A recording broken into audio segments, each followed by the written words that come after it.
días, hermanos. Qué gusto, de verdad, compartir con ustedes. Siempre es lindo ver cómo una iglesia crece. Lo veo en mi iglesia y es hermoso. Pero es lindo también ver cuando vine, estaba en aquel salón y lo edificante que fueron todos ustedes para mí. Y bueno, hacerlo también para ustedes es un privilegio que estoy seguro que no merezco. Les invito, llamo su atención al libro de Santiago. Vayan por favor ahí, al libro de Santiago, en el Nuevo Testamento, y vayan al capítulo número 5. Vamos a leer los últimos 2 versículos de la carta de Santiago.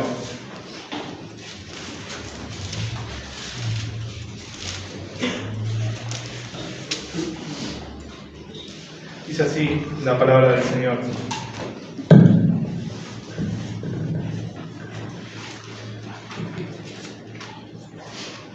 Capítulo 5, versículo 19.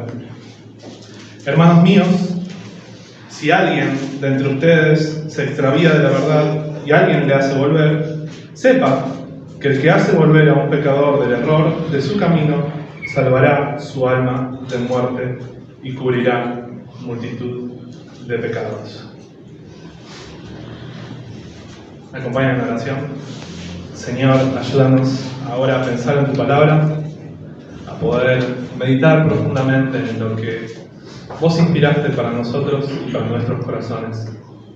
Enseñanos, imprimir tus palabras en nuestros corazones, en nuestras mentes y ponerlas por vida en cada uno de nuestros días. Te lo rogamos en Cristo Jesús. Amén. El título del sermón en esta mañana es un llamado a la restauración espiritual. Los versículos son Santiago, capítulo 5, versículos 19 y 20. Imaginen por un momento que van en la ruta, quizás la autopista que va de Córdoba a Rosario, y van en su auto manejando, quizás van acompañando al que maneja. Y de pronto adelante ven uno de esos camiones ojeros gigantes, con esos acoplados grandes, que empiezan a tirar esos pequeños granitos en nuestra ventana, y que generalmente nos ponen medio incómodos, ¿no? Cuando ellos van adelante. Es como, ¿cuándo lo paso? ¿Lo paso ahora? ¿No lo paso? ¿No lo paso? E imaginen que de pronto ven ese camión y empiezan a notar algo. El camión empieza a hacer un sutil movimiento de izquierda a derecha, poco a poco. Un sutil onduleo de ese camión. Ustedes cuando ven eso, automáticamente manejando dicen, vamos a manejar más despacio, me voy a poner lejos, porque ese camión es peligroso. E imaginen, y ustedes saben, ¿no? No pueden ver al camionero, el acoplado es gigante, no pueden verlo, pero ustedes saben que probablemente, porque es camionero y porque quizás manejó toda la noche, ese hombre está durmiendo. Y ese hombre está en peligro de muerte. Esa es la imagen que nosotros tenemos en los versículos 19 y 20. La imagen de un hombre que está en peligro de muerte. Y ese es el escenario en el que se desarrolla toda la carta de Santiago. Un cristiano que está en peligro de ser contaminado por el mundo. Y según Santiago, está en peligro como ese camión. Así que lo primero que vemos en este versículo es, número 1, el peligro al cual ellos los acechan. ¿Quién es la persona en peligro? Fíjense en el versículo 19, Santiago dice, hermanos míos. Así que el texto claramente nos dice, esas personas son hermanos míos. Noten lo que sigue diciendo, si alguien de entre ustedes, y ahí está la frase, ¿no? De entre ustedes. Así que a lo que Santiago se refiere es que el peligro es hacia personas que están de entre ustedes en la iglesia. Y eso puede ser muchas cosas, ¿no? En la iglesia, de entre nosotros, hay un montón de personas. Hay personas cristianas y hay personas que quizás son cristianos nominales y aún no han conocido al Señor, o quizás hay personas que nunca supieron absolutamente nada acerca del Evangelio. Pero como dijimos, ¿quiénes son estas personas? Estas personas están ahí y están en peligro. ¿Y cuál es el peligro que ellos tienen? Bueno, El peligro, en realidad, comienza por medio de ser un cristiano, como lo llama Santiago, de doble ánimo. Fíjense en Santiago capítulo 1 y el versículo 8, como él lo dice. Siendo hombres de doble ánimo, inestables en todos sus caminos. ¿No? Ahí la frase lo explica bastante bien, ¿no? Inestables en todos sus caminos. Y ese es el concepto que se desarrolla en Santiago. Un hombre inestable, un hombre que por un momento dice yo tengo fe, pero quizás no tiene obras. Un hombre que va de un momento hacia la izquierda y otro momento hacia la derecha, como ese camión que ondulea sutilmente. Y doble ánimo en Santiago, si quieren, es ser un cristiano, sea nominal o no, pero al mismo tiempo es estar dirigidos por las actitudes y los comportamientos de este mundo. Santiago dice, no sean amigos del mundo, sean como Abraham, amigos de Dios. ¿Ven? Ahí pueden verlo de nuevo, o amigos del mundo o amigos de Abraham. Doble ánimo, ¿no? La palabra, dos ánimas, dos almas, como dos pensamientos. Es como tener un corazón que está dividido. Mitad para las cosas del mundo, mitad para las cosas de la iglesia. Es como que yo venga el domingo a la iglesia y tengo un corazón de cristiano y durante toda la semana tengo el corazón de un creyente. Perdón, de un incrédulo, vivo como el mundo. Es básicamente eso. Es vivir entre dos caminos, con un pie en las cosas del mundo y con otro pie en las cosas de la iglesia. Es desear las cosas, las bendiciones de Dios. Es desear ir al cielo, es desear que mi alma esté tranquila, pero al mismo tiempo es desear todo lo que el mundo nos ofrece y amoldarnos a él. Ese es el gran peligro, y por ese gran peligro es que escribe Santiago. Así que una buena pregunta hasta ahora es, bueno, hay hombres en peligro. Y la gran pregunta es, ¿somos nosotros? ¿Estoy en peligro de muerte? ¿Soy alguien que quizás viene a la iglesia los domingos, pero durante la semana no piensa o no vive conforme a lo que se predica en la iglesia? Quizás alguien viene a la iglesia porque debe ir, porque lo traen, pero en realidad durante la semana piensa en otras cosas por fuera de Dios. Quizás los domingos soy amigo del pueblo de Dios, pero durante la semana soy amigo del mundo y de las cosas de este mundo. Si sos esa persona, Santiago dice, estás en peligro. Y si no conoces al Señor, Santiago te dice, estás en peligro. El peligro es muerte, como dice el pasaje. Pero sepan algo, lo más importante en este versículo no es tanto si yo soy esa persona. Creo que es una buena pregunta. Creo que es una gran pregunta pensar si yo soy esa persona que se está extraviando. Pero la pregunta principal en este pasaje es si yo conozco a alguien que se está extraviando. Y esa es la gran pregunta. Y yo sé que si le preguntara a cada uno de ustedes sabrían identificar a alguien que quizás se está extraviando de la verdad. Yo llevo como 14 años en el Evangelio y he visto en todos mis años cómo las personas poco a poco se alejan de la verdad. Nunca es algo necesariamente repentino. A veces es todo un proceso que comienza por cosas sutiles, por pequeños desvíos de la palabra de Dios, hasta que al final ellos muestran su verdadera naturaleza y dicen, yo no quiero seguir más a Dios. Lo vi una y otra vez a eso. Y ese es el gran peligro del cual Santiago nos está hablando. Así que, si ustedes son esas personas, están en peligro. Y si ustedes conocen a alguien de ellos están en peligro. Lo cual nos lleva al segundo punto, la necesidad en este pasaje. Ese es el peligro y la necesidad es, según el versículo 19, que alguien haga volver a ese pecador del error de su camino. Así que bueno, tenemos el peligro. Ahora la necesidad es que alguien haga volver a ese pecador del error de su camino. Entonces, ¿quién hace el trabajo? Fíjense lo que dice al final del versículo 19. Alguien. Lo cual quiere decir cualquiera de nosotros. Y ahí es cuando nosotros pensamos, no, pero yo pensé que ese era el trabajo del pastor. Y es como, no, es alguien. No necesariamente el pastor. Sí, él tiene un trabajo. Pero aquí dice alguien. Lo cual quiere decir todos nosotros. Y fíjense, quizás nuestros corazones nos dicen, mirá, eso es medio incómodo. No sé si ese es mi lugar realmente. Quizás eso es más el lugar del pastor y quizás no lo dicen así, ¿no? Pero lo piensan. Y cuando ven ese peligro dicen como, mejor no me meto, ¿no?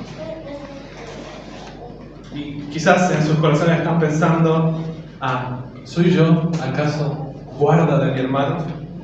Como dijo Caín de Abel. Y a veces ese es el pensamiento que tenemos. Imaginen que ustedes de pronto ven una casa de lejos y empiezan a ver un pequeño humito que sale de esa casa. No pasa nada, suele pasar. De pronto empiezan a ver un brillo que parece un fuego. Y ahí empezás a pensar, ¿no? Empezás a decir, bueno, es una familia grande, el papá, la mamá, yo los conozco, ellos se van a encargar, son gente grande, el que me quiera meter, me van a decir que soy un metido, que hago acá, me quedo tranquilo. Pero imaginen que a los 10 minutos de todo eso, el fuego se empieza a hacer más grande. ¿Qué harían entonces? Creo que nadie que tenga la suficiente conciencia, la suficiente misericordia, el suficiente amor por los demás, no, aunque sea, llamaría a los bomberos, o aunque sea, iría a esa casa e intentaría ver qué está pasando y ayudar en lo que se pueda. Nadie realmente, buen ciudadano, no haría nada con esa casa. Mucho menos si es un vecino. Así que, hermanos, de la misma forma, si nosotros vemos que un hermano se está incendiando, entonces todos nosotros somos guardas de ese hermano. El peligro es de ellos, el peligro es nuestro, pero el llamado también es nuestro. A ser guardas de nuestros hermanos, a hacer volver del error a esos pecadores. Y noten que el texto es muy interesante, solo hay dos alguien. Un alguien que se extravía y un alguien que hace volver del error a esa persona. Se repite 2 veces esa palabra. Y la gran pregunta es, no hay un tercero. La gran cuestión es, no hay un tercer alguien. O sos uno o sos otro. Tenés un trabajo siempre en la iglesia, un trabajo al que no puedes escapar, y es encargarte y ser guarda de la espiritualidad de tus hermanos. Es el trabajo que todos tenemos. No es solo el trabajo del pastor, no es solo el trabajo de pastores. Es el trabajo de la membresía, es el trabajo de los cristianos, es el trabajo de alguien. Y yo sé que en nuestros corazones hay dos cosas que pensamos, y hay peligros en esto, ¿no? Muchos de nosotros podemos ser quizás muy tímidos, como para acercarnos a alguien y decirle, mira hermano, me parece que quizás esto no es lo mejor que puedas elegir, no es lo mejor que estés haciendo en tu vida. Y en ese sentido, la tentación es ser tímidos o ser demasiado tímidos o tener demasiado temor de los hombres. Ese es el primer peligro. Pero ser tímido o tener temor de los hombres no es algo que contempla este pasaje. Es simplemente un llamado. Todos, hermanos, seamos tímidos o seamos muy extrovertidos, tenemos que hacer algo por nuestros hermanos. Y tenemos que ser valientes y vencer ese temor a los hombres, vencer esa timidez, con tal de salvar a ese hermano que quizás se está incendiando en esa casa, que poco a poco se empieza a incendiar, o para salvar a ese hermano que poco a poco se desvía del camino del Evangelio, del camino de la verdad de las Escrituras, y hacerlo volver del error. Y quizás tú sos muy tímido, decís, ¿cómo hago eso? Porque la verdad, acercarme así de una es muy complejo. Bueno, Santiago mismo nos da al menos una clave para ayudarnos en esto, y está en los pasajes anteriores. Pero básicamente esto puede comenzar por medio de la oración. Y el gran ejemplo de Santiago en los versículos anteriores es el profeta Elías. Elías era la gran figura que intercedía por la restauración del pueblo de Israel. Fíjense qué parecido era el mensaje de Elías y de Santiago. Santiago dice, no sean cristianos de doble ánimo, y Elías le dice al pueblo de Israel, ¿hasta cuándo vacilaréis? ¿O hasta cuándo andaréis? ¿Hasta cuándo andarán entre dos pensamientos? O servirán a Jehová, o servirán a Baal. O un camino, o el otro. Es el mismo mensaje de Santiago.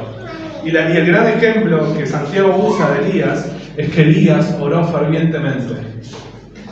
Y al final, eso dio fruto. Primero no llovía, pero eso dio fruto. Todo eso en el contexto de una restauración.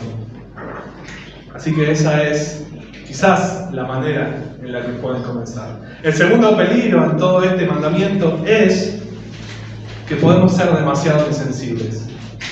Sí, podemos serlo. Y demasiado brutos también.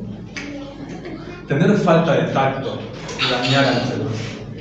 Podemos decir, tengo que cumplir este mandamiento y voy, y en vez de ayudarlo, como termino de empujarlo para que se caiga al precipicio. En vez de ayudarlo, de sacarlo del peligro, es como lo termino ayudando a que se vaya, pero simplemente porque soy demasiado torpe.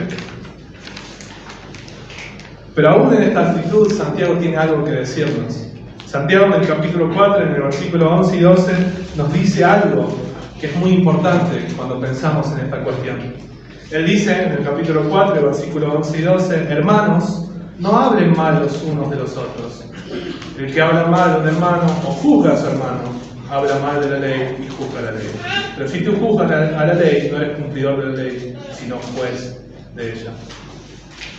El gran cerco que pone Santiago es: no hablen mal de los otros, ni juzguen a sus hermanos. Entonces, ¿qué es al final? ¿Tengo que si verlo, ayudarlo, o no hablo mal, no digo nada, me quedo callado? Y es hermoso porque Santiago pone ambas cosas. Y la gran cuestión acá, hermanos, es que este llamado no es a estar observando quién se está desviando. Él hizo un paso hacia la derecha que no tenía que hacer. Entonces ese se está desviando. Y voy y se lo cuento a otro. ¿Viste que aquel hizo un paso a la derecha que no debía hacer? Justamente esa es la actitud que Santiago quiere atacar.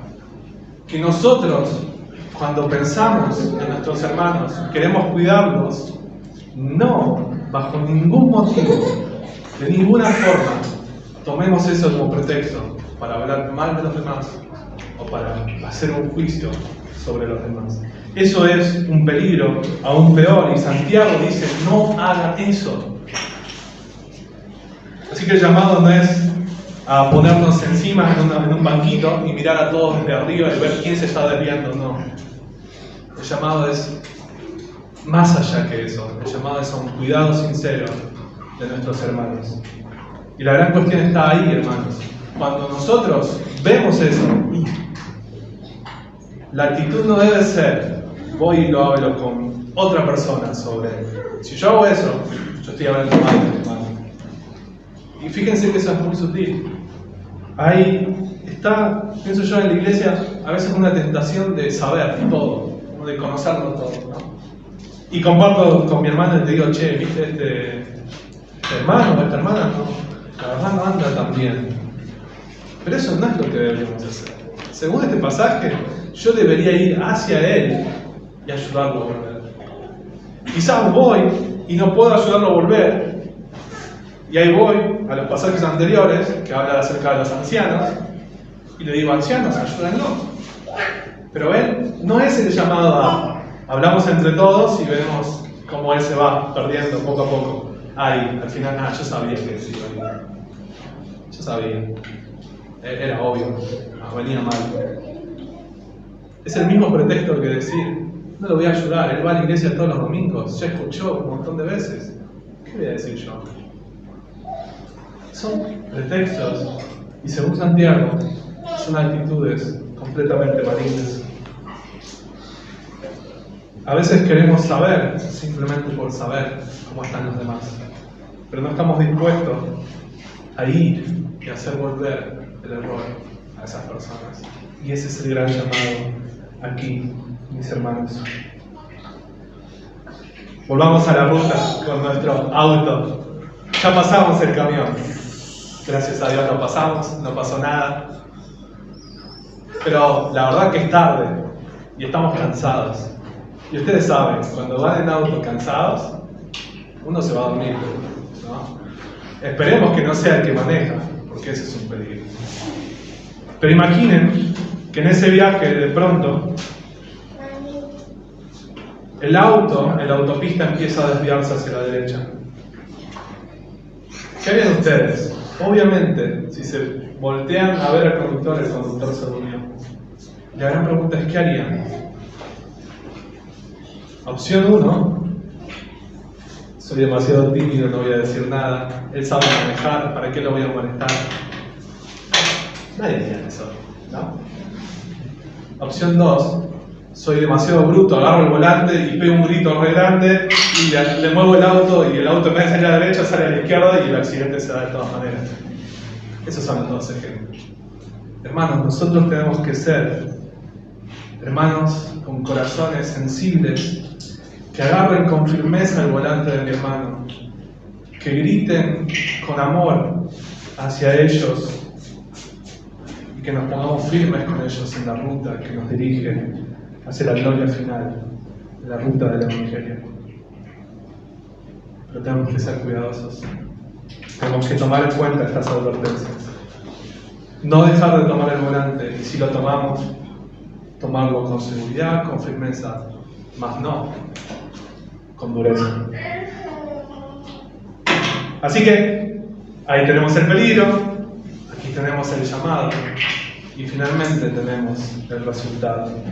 Y el resultado es la restauración espiritual.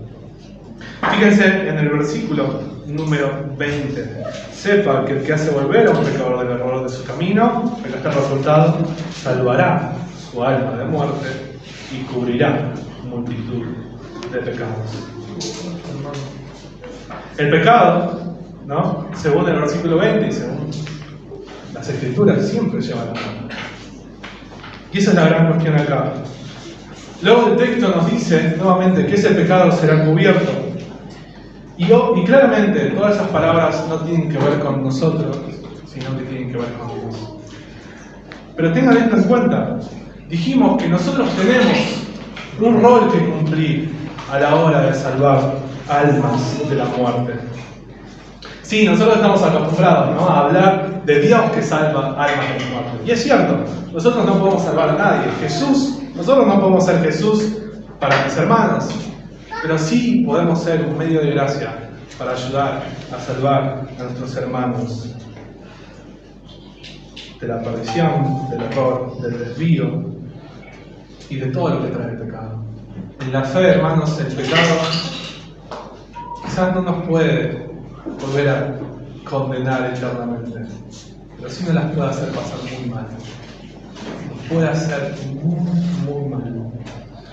El pecado es contaminante y destructivo. Y sepan y recuerden que la iglesia es una familia. Y como una familia debemos cuidarnos. Una iglesia sana, una membresía sana, es una iglesia que todo el tiempo está preocupada por sus hermanos. Y no solo le tira el trabajo del pastor, no solo le tira la mochila del pastor, sino que está preocupada porque sus hermanos, por aquellas personas que van a la iglesia, estén sanos y salvos. Y yo sé que acá muchos de ustedes pueden ser eso. Pueden ser abuelos espirituales, padres espirituales, hermanos mayores espirituales, hermanas mayores espirituales, abuelas, etc. Todos tenemos una responsabilidad con la iglesia del Señor. No escapemos a eso.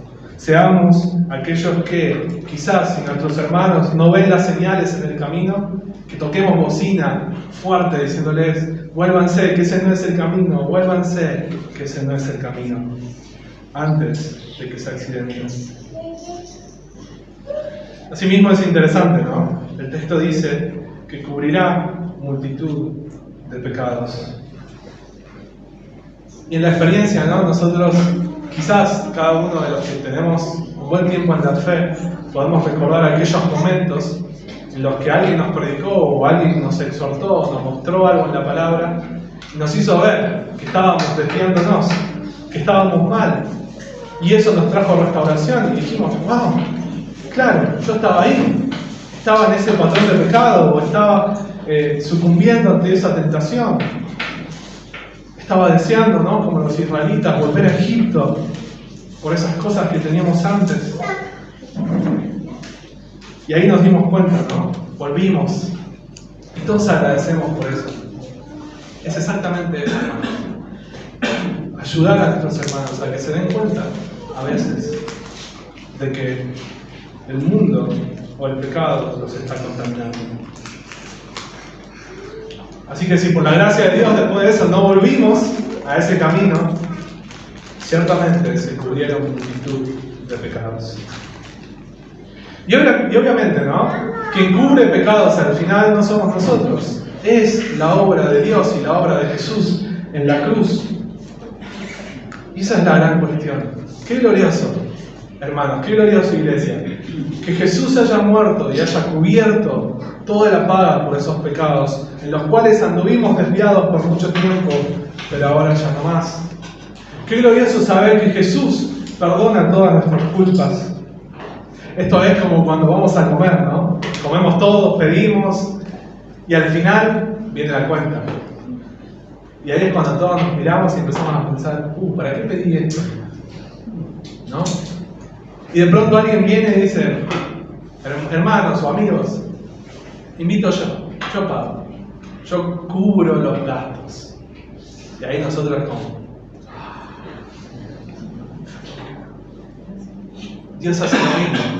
Él dice, yo cubro los gastos, yo cubro tus pecados. Si esos son tus pecados, que no podés vencer, que te están desviando, Dios dice, en Cristo, en la cruz, yo cubro esos pecados. Es glorioso, no hay uno, ni siquiera uno de nuestros pecados que Jesús no pueda cubrir con su sangre preciosa. Hay perdón para nosotros, como cantábamos recién, el poder de la cruz.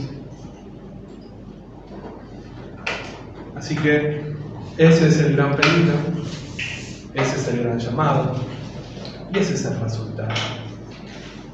Estoy seguro que a este punto de la exposición hay muchas preguntas. Supongo que hay una en particular. ¿No? Dijimos que él habla a cristianos, a hermanos míos. Y quizás alguien se pregunta, ¿este texto es extraño? ¿Puede acaso un cristiano terminar o correr el peligro de muerte una vez que ya ha sido salvado?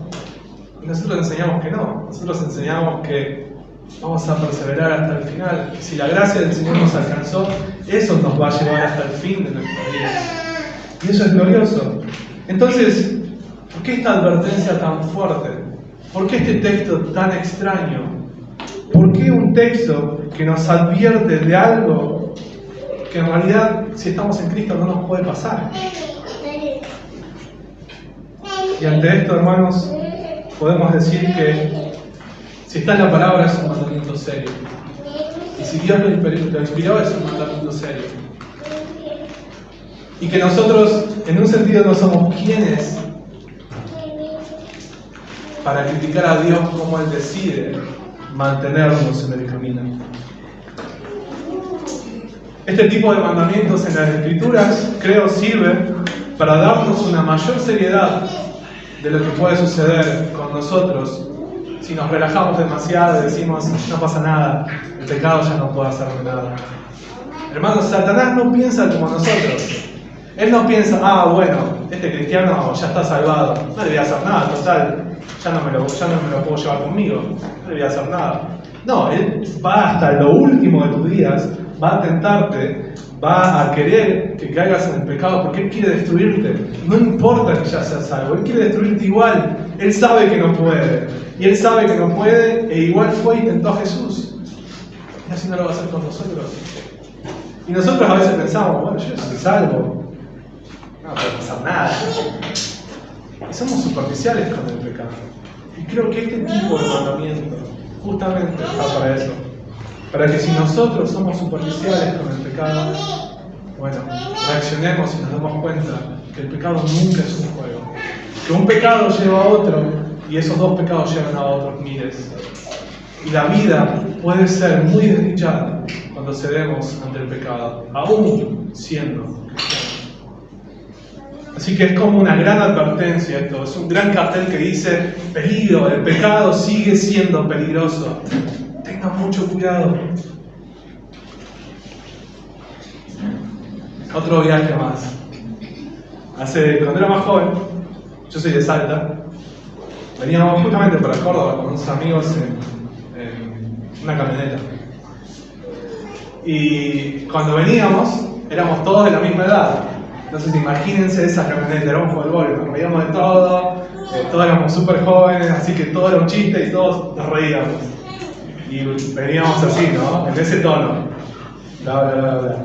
En un momento, cuando íbamos manejando, había un camión delante nuestro, justamente, y empezamos a ir lento. Al conductor no le gustaba ir lento. Para nada. Entonces él dijo: bueno, lo voy a pasar. Cuando lo pasó, hizo un mal cálculo. El auto que venía del otro lado venía demasiado cerca. Pero era o ir a la banquina o jugársela y cruzar. Se la jugó y cruzó. Por eso no chocamos esa vez. ¿Saben qué pasó después de eso?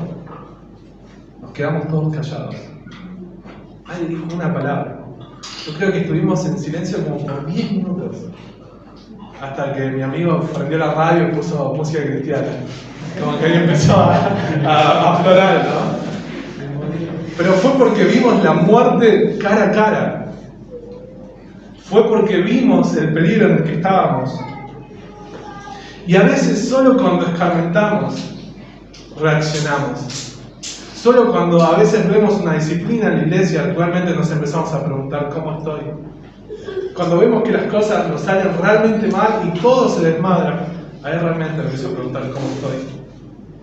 Y este mandamiento, este versículo tan fuerte, lo que nos hace pensar es justamente en eso.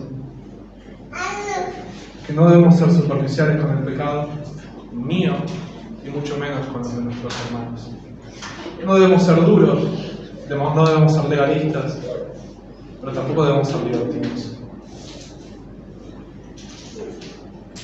Y esto está hecho, hermanos, justamente para eso. Así que el propósito de estos mandamientos, hay otros así. Van a estudiar con la ley de Hebreos, Hebreos 6, Hebreos 10. Hay de esos tipos de mandamientos que nos hacen pensar: wow, esto es demasiado fuerte. Y me encantó una frase que Spurgeon dice sobre estos mandamientos, y se las leo. Spurgeon dice sobre este tipo de mandamientos lo siguiente. En primer lugar, dice Spurgeon: oh cristiano, este mandamiento está puesto allí para guardarte de que te apartes. Dios preserva a sus hijos de que se aparten, pero Él los guarda utilizando medios. Y uno de estos medios es los terrores de la ley, mostrándoles lo que pasaría si se apartaran. Allí, dice, está un profundo precipicio. ¿Cuál es la mejor forma de evitar que alguien caiga en él? Pues decirle que si se cayera en el precipicio, sería hecho pedazos.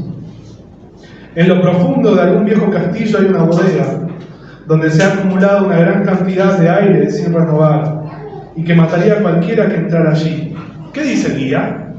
Si ustedes entran allí, no podrán salir vivos. ¿Quién pensaría en entrar? El simple hecho de que el guía nos diga las consecuencias con anterioridad nos mantendría alejados. Un amigo nuestro nos quita la copa de arsénico y se deshace de ella.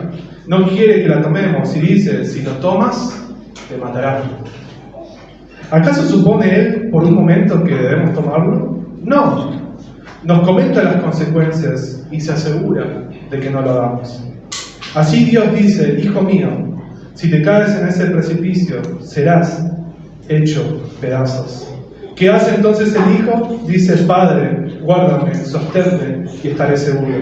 Lleva al creyente a una mayor dependencia de Dios, a un santo temor y precaución, porque sabe las consecuencias de todas esas advertencias. Y por lo tanto se coloca lejos de ese abismo. pues sabe que si se cayera en él, no habría más salvación para él. Está calculado para excitar el temor, está calculado para inspirar el temor al Señor en nuestras almas. Así que este versículo es un medio de gracia de parte de Dios para que nos tomemos en serio el pecado en nosotros y en la iglesia. Ese es el peligro. El pecado es terrible. El llamado es a que nos encarguemos de él, en particular en la iglesia del Señor, y el resultado puede ser glorioso: restauración. Así que ese es el mensaje de Santiago para nosotros. Si hoy estás acá y te diste cuenta que estás extraviado del camino, más allá de esto, bueno, Jesús dice: yo puedo cubrir todos esos gastos, yo puedo cubrir todos esos pecados. Y te invito a que te acerques a él. ¿Oramos? Señor nuestro, gracias por tu palabra, gracias por enseñarnos. Te ruego que si dije algo que no corresponde, lo hagas caer y que todos lo olviden.